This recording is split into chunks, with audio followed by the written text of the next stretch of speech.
welcome back to Lord B Film. Sebelum kita membahas sesuatu yang menarik di sini, jangan lupa like, comment, dan subscribe.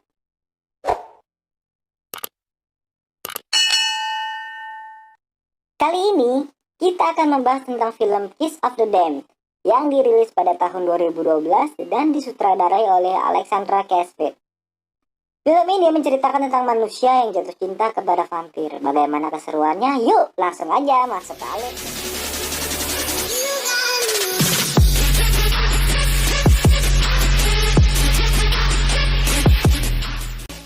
Scene ini diawali dengan memperlihatkan seorang pria bernama Paulo. Dia adalah seorang penulis naskah yang sedang berbelanja di toko buku. Di sana, ia bertemu dengan seorang wanita bernama Juna. Mereka pun berkenalan. Paulo mengajak Juna ke sebuah restoran. Di sana, Juna bercerita ia mempunyai penyakit kulit dan ia tidak boleh terkena sinar matahari. Tak lama, Juna mengajak Paulo untuk ke rumahnya. Di sana, Paulo mengajak Juna untuk bercocok tanam, namun Juna menolaknya dan menyuruh Paulo untuk pergi. Keesokan harinya, Paulo memutuskan untuk kembali lagi ke rumah Juna. Sesampainya di sana, Juna tidak mengizinkan Paulo untuk masuk. Pada akhirnya, mereka pun mengadu congor di balik pintu dan tiba-tiba Juna menggigit lidah Paulo yang mengakibatkan Paulo berdarah. Keesokan harinya, Paulo mencoba menghubungi Juna, namun Juna tidak menjawab telepon dari Paulo. Ia pun memutuskan untuk kembali lagi ke rumah Juna. Sesampainya di sana, Juna mengizinkan Paulo untuk masuk. Lalu Juna menyuruh Paulo untuk memeriksa detak jantungnya. Paulo pun menyadari bahwa Juna tidak memiliki detak jantung.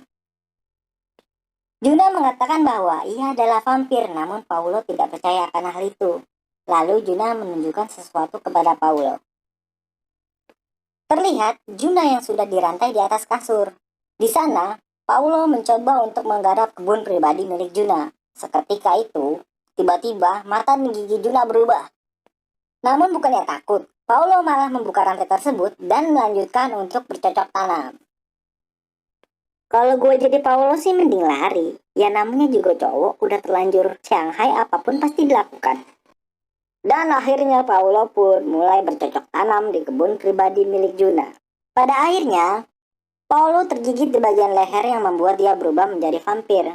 Paulo pun memutuskan untuk tinggal bersama Juna. Juna memiliki pembantu yang bernama Irene. Dan akhirnya, setiap malam mereka selalu berburu hewan di hutan. Keesokan harinya, mereka kedatangan seorang tamu yang ternyata dia adalah Mimi, adiknya Juna.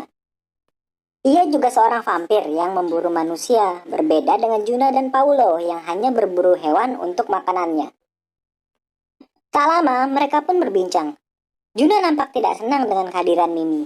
Mimi berkata bahwa dia hanya ingin tinggal di sini selama 1 minggu. Dengan berat hati, Juna pun mengizinkannya. Scene berpindah ke Mimi yang berada di sebuah klub malam. Ia melirik seorang pria dan pria itu mengikutinya. Sesampainya di luar, Mimi meminta pria itu untuk menciumnya. Mereka pun langsung bercocok tanam dan pada akhirnya pria itu tewas digigit oleh Mimi. Scene berpindah ke Juna yang sedang menelpon dengan temannya yaitu Xenia. Xenia mengajak Juna dan Paulo untuk datang ke pesta. Mereka pun langsung bersiap. Sesampainya di sana, Juna dan Paulo bertemu dengan teman-teman vampir lainnya. Mereka pun berbincang-bincang sembari meminum segelas darah.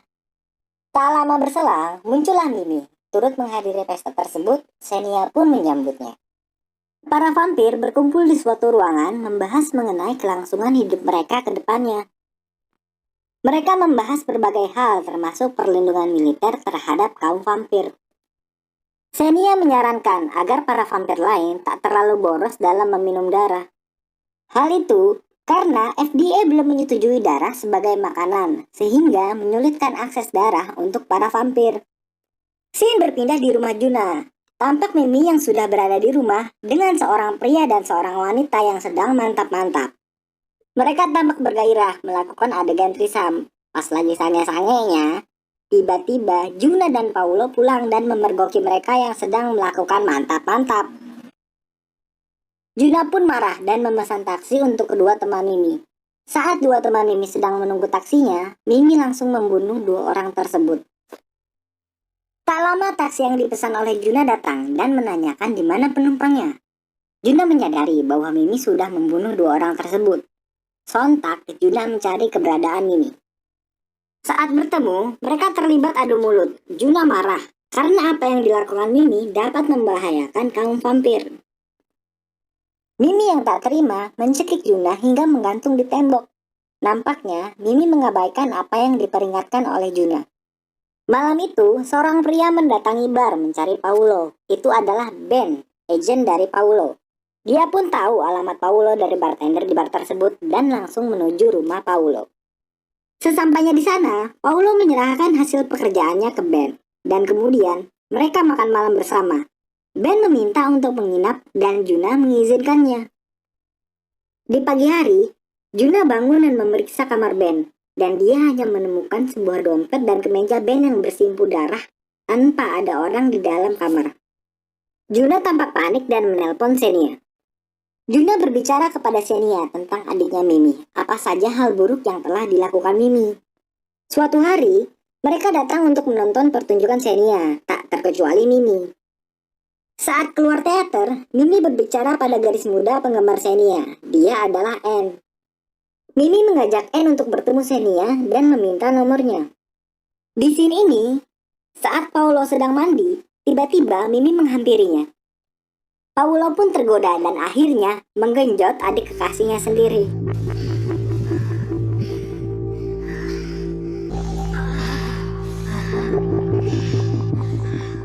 Keesokan harinya, Paulo mengajak Juna berkemas karena mereka akan pindah ke luar negeri.